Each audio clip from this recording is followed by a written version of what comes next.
Hello dear student, आप सभी का स्वागत है अपने यूट्यूब चैनल डियर प्रतीक क्लासेज में। चलिए आज हम लोग एक बेहतरीन टॉपिक को शुरुआत करने वाले हैं। हम लोग एक बेहतरीन टॉपिक को शुरुआत करेंगे, विद्युत चुंबकीय स्पेक्ट्रम। हम लोग स्टार्ट करते हैं आज एक बेहतरीन टॉपिक को, विद्युत चुंबकीय स्पेक्ट्रम। विद्युत चुंबकीय स्पेक्ट्रम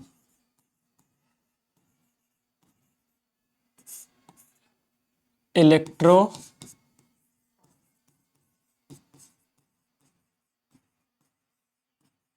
मैग्नेटिक स्पेक्ट्रम।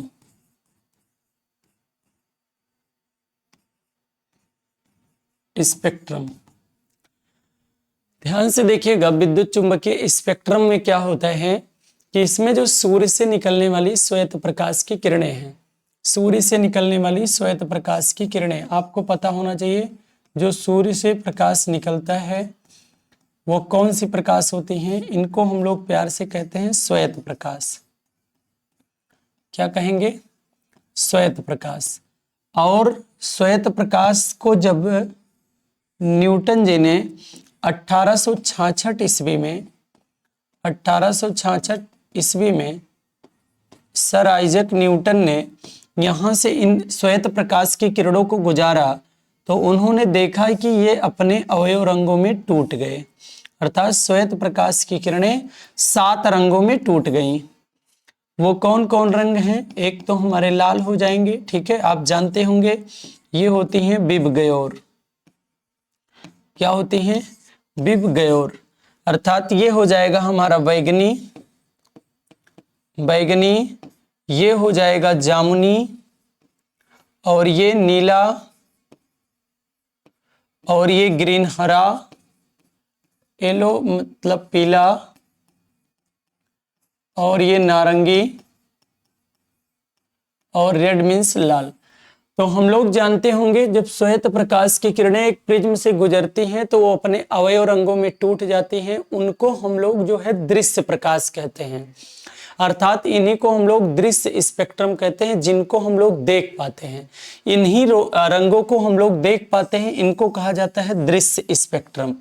अर्थात इनकी जो तरंगदैर्घ्य है ये कितना होती है? वो होती है 7800 एंगस्ट्रॉम, और न्यूनतम कितनी होती है?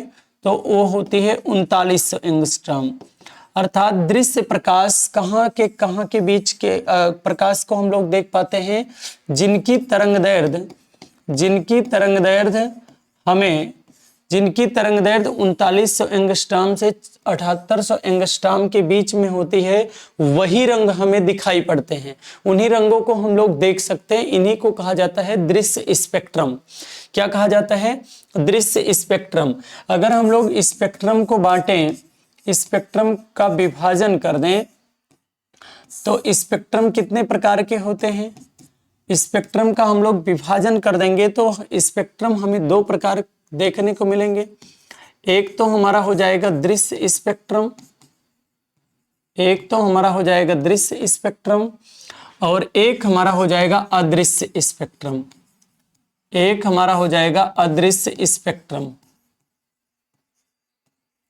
दृश्य और अदृश्य स्पेक्ट्रम।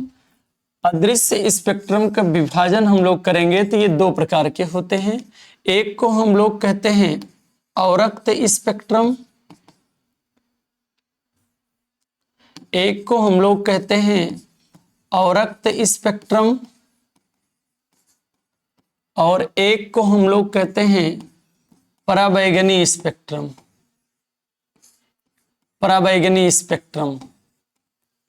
एक को हम लोग कहते हैं अवरक्त स्पेक्ट्रम, और एक को हम लोग कहते हैं पराबैंगनी स्पेक्ट्रम। ध्यान से देखिएगा, दृश्य प्रकाश अर्थात दृश्य स्पेक्ट्रम में कौन आएंगे? लाल से लेकर कहां तक के रंग आ जाएंगे? अर्थात बैगनी रंग तक आ जाते हैं दृश्य प्रकाश में। हम लोग कह सकते हैं 7800 एंगस्ट्रॉम से लेकर ये होते हैं 3900 एंगस्ट्रॉम तक, ये किस में आ जाएंगे? ये आ जाएंगे पराबैंगनी स्पेक्ट्रम। इसमें दृश्य स्पेक्ट्रम में। अब ध्यान से देखिए, जो सूर्य से निकलने वाली श्वेत प्रकाश की किरणें हैं, इसमें श्वेत प्रकाश की किरणों में जो सातों रंग हमारे हैं, उन सातों रंग में किन्हीं की जो है कुछ रंगों की तरंगदैर्घ्य लाल रंग से अधिक होती है, अर्थात 7800 एंगस्ट्रॉम से अधिक होती है, और कुछ रंगों की तरंगदैर्घ्य 3900 एंगस्ट्रॉम से क्या होती है, कम होती है। कुछ रंगों की तरंगदैर्घ्य 7800 एंगस्ट्रॉम से अधिक और कुछ रंगों की तरंगदैर्घ्य 3900 एंगस्ट्रॉम से कम होती है। अर्थात जिनकी तरंगदैर्घ्य 7800 एंगस्ट्रॉम से अधिक होती है, अर्थात इसके ऊपर भी लाल रंग से जो ज्यादा चटक होते हैं ऐसे भी कलर होते हैं, और जो बैगनी से कम होते हैं, जिनकी तरंगदैर्घ्य कम होती है, ऐसे भी रंग होते हैं। लेकिन ये भी मुझे नहीं दिखाई पड़ते और ये भी मुझे नहीं दिखाई पड़ते। तो जिनकी तरंगदैर्घ्य लाल रंग से अधिक होती है, अर्थात जिनकी तरंगदैर्घ्य लाल रंग से अधिक होती है या 7800 एंगस्ट्रॉम से अधिक होती है, वो रंग यदि मुझे नहीं दिखाई पड़ते तो इनको क्या कहा जाता है, इनको कहा जाता है अवरक्त स्पेक्ट्रम।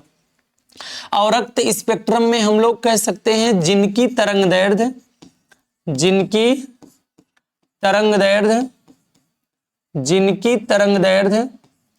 लाल रंग से अधिक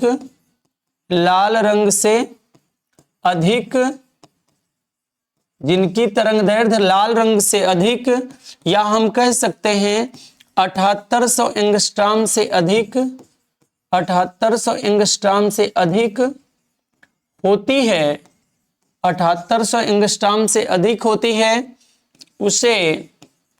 उसे अवरक्त स्पेक्ट्रम कहते हैं। उसे अवरक्त स्पेक्ट्रम कहते हैं, अवरक्त स्पेक्ट्रम कहते हैं। अर्थात ये रंग मुझे देखने को नहीं मिलते। और एक पराबैंगनी स्पेक्ट्रम, जिनकी तरंगदैर्घ्य बैगनी रंग से कम होती है, अर्थात ये भी मुझे नहीं दिखाई पड़ते। जिनकी तरंगदैर्घ्य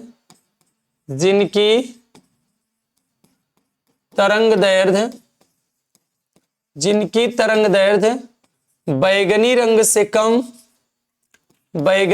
से कम, अर्थात 3900 एंगस्ट्रॉम से कम होती है, उसे पराबैंगनी स्पेक्ट्रम कहते हैं। उसे पराबैंगनी स्पेक्ट्रम कहते हैं। हम लोग प्यार से समझ सकते हैं क्या होता है। अर्थात स्पेक्ट्रम को बांटा गया तो इसमें क्या होता है, हम लोग जानते होंगे दो प्रकार होते हैं। अर्थात जैसे सूर्य से जो श्वेत प्रकाश की किरण निकलती है, यहाँ से एक श्वेत प्रकाश की किरण निकल गई, और श्वेत प्रकाश की किरणों को जब हम अलग करें, जो अर्थात प्रिज्म से गुजारेंगे, तो आपको देखने को मिलेगा ये 7 रंग। 7 रंग के बाद भी कई रंग होते हैं, अर्थात जिनकी तरंगदैर्घ्य लाल से अधिक होती है और जिनकी तरंगदैर्घ्य लाल से कम होती है। जिनकी तरंगदैर्घ्य लाल से अधिक होती है, अर्थात 7800 एंगस्ट्रॉम से अधिक होती है जिनकी तरंगदैर्घ्य, अर्थात तरंगदैर्घ्य अधिक होने के कारण ये रंग मुझे नहीं दिखाई पड़ते हैं, उन्हें अवरक्त स्पेक्ट्रम कहते हैं। और जिनकी तरंगदैर्घ्य बैगनी रंग से कम होती है, अर्थात बैगनी रंग से कम होती है, अर्थात इनकी तरंगदैर्घ्य 3900 एंगस्ट्रॉम से कम होती है, इस कारण मुझे नहीं दिखाई पड़ते हैं, उन्हें कहा जाता है पराबैंगनी स्पेक्ट्रम। इसमें तरंगदैर्घ्य अधिक होने के कारण, इसमें क्या होता है, इसमें तरंगदैर्घ्य अधिक होने के कारण हमारे आंख की रेटिना पर कोई प्रभाव नहीं पड़ता। तरंगदैर्घ्य अधिक होने के कारण आंख के रेटिना पर कोई प्रभाव नहीं पड़ता, आंख के रेटिना पर कोई प्रभाव नहीं पड़ता, अर्थात ये रंग मुझे दिखाई नहीं पड़ते हैं, उन्हें हम लोग कहते हैं अवरक्त स्पेक्ट्रम। और जो जिनकी तरंगदैर्घ्य कम होने के कारण वो मुझे नहीं दिखाई पड़ते, अर्थात आंख की रेटिना पर कोई प्रभाव नहीं पड़ता, आंख की रेटिना पर कोई प्रभाव नहीं पड़ता, उन्हें हम लोग क्या कहेंगे, इन्हें हम लोग कहते हैं, उन्हें हम लोग कहेंगे अवरक्त स्पेक्ट्रम। ठीक है, एक बार पुनः हम लोग इसका रिवीजन कर लेते हैं, हमारा एक पूरा टॉपिक फाइनल हो जाता है। हमारा पूरा एक टॉपिक फाइनल हो जाएगा। पहले शुरुआत में मुझे बताया गया विद्युत चुंबकीय स्पेक्ट्रम क्या होता है, अर्थात हम लोग जानते होंगे सूर्य से निकलने वाली श्वेत प्रकाश की किरणें, जो सूर्य से प्रकाश निकलता है वो एक श्वेत प्रकाश होता है, जिनको अगर एक प्रिज्म लगा करके एक 1866 ईस्वी में सर आइजैक न्यूटन ने यहाँ एक प्रिज्म लगाया तो उन्होंने देखा कि ये रंग अपने अवयव रंगों में टूट गए, और इन्हीं को टूटने की क्रिया को ही हम लोग क्या कहे थे, इन्हीं को हम लोग जो है वर्ण विक्षेपण कहे थे, इनको वर्ण विक्षेपण कह सकते हैं। तो ये अपने अवयव रंगों में टूट गए, और टूटने के बाद ये किस प्रकार टूटते हैं, यहां मुझे बैगनी, जामुनी, नीला, हरा, पीला, नारंगी और लाल रंग देखने को मिलता है। यही रंग हम लोग देख पाते हैं। अगर जिस रंग को हम लोग देख पाते हैं इसी को कहा जाएगा, इसी को हम लोग कह सकते हैं दृश्य स्पेक्ट्रम। इसको हम लोग क्या कह सकते हैं, दृश्य स्पेक्ट्रम। और कुछ रंग लाल के ऊपर भी होते हैं और कुछ रंग बैगनी के नीचे भी होते हैं, अर्थात लाल रंग के ऊपर जो होते हैं इनकी तरंग दैर्ध्य अधिक होने के कारण ये रंग मुझे नहीं दिखाई पड़ते हैं, उनको कहा जाता है अवरक्त स्पेक्ट्रम। और जिनकी तरंग दैर्ध्य बैगनी से कम होती है, अर्थात 39 एंगस्ट्रॉम से कम होती है, कम होने के कारण जो रंग मुझे नहीं दिखाई पड़ते हैं उनको कहा जाता है पराबैंगनी स्पेक्ट्रम।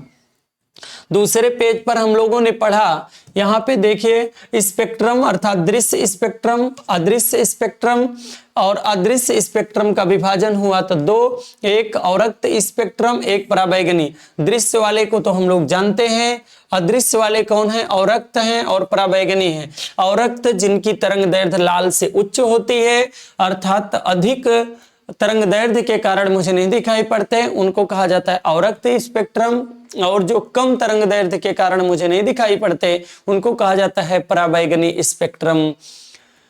तो ये थे हमारे जो है विद्युत चुंबकीय स्पेक्ट्रम। विद्युत चुंबकीय स्पेक्ट्रम दो प्रकार के, एक को दृश्य स्पेक्ट्रम, अदृश्य स्पेक्ट्रम, और अदृश्य स्पेक्ट्रम का विभाजन हुआ तो अवरक्त और पराबैंगनी दोनों ये अदृश्य स्पेक्ट्रम के एग्जाम्पल हैं। तो अदृश्य अवरक्त को हम लोग कहेंगे जिनकी तरंग दैर्ध्य अधिक के कारण नहीं दिखाई पड़ते हैं, जिनकी तरंग दैर्ध्य कम होने के कारण ये मुझे नहीं दिखाई पड़ते हैं, उनको कहा जाता है पराबैंगनी स्पेक्ट्रम। ठीक है, बस इन्हीं टॉपिक के साथ हम अपनी वाणी को विराम देते हैं। हम लोग पुनः मिलेंगे एक दूसरे और बेहतरीन टॉपिक में और बेहतरीन दूसरे क्लास में। हम लोग पुनः मिलेंगे एक दूसरे क्लास में। तब तक के लिए आप सभी लोग स्वस्थ रहें, मस्त रहें, व्यस्त रहें। आप सभी के उज्जवल भविष्य की कामना करते हैं, आग्रह करते हैं। भगवान आपको सदा सद्बुद्धि, यश, बल, आयु, कीर्ति, प्रेम, संस्कार, समृद्धि, शालीनता, संयमता, ऐश्वर्य आदि प्रदान करें। बहुत बहुत धन्यवाद। चलिए बस आज की क्लास को समाप्त करते हैं। धन्यवाद।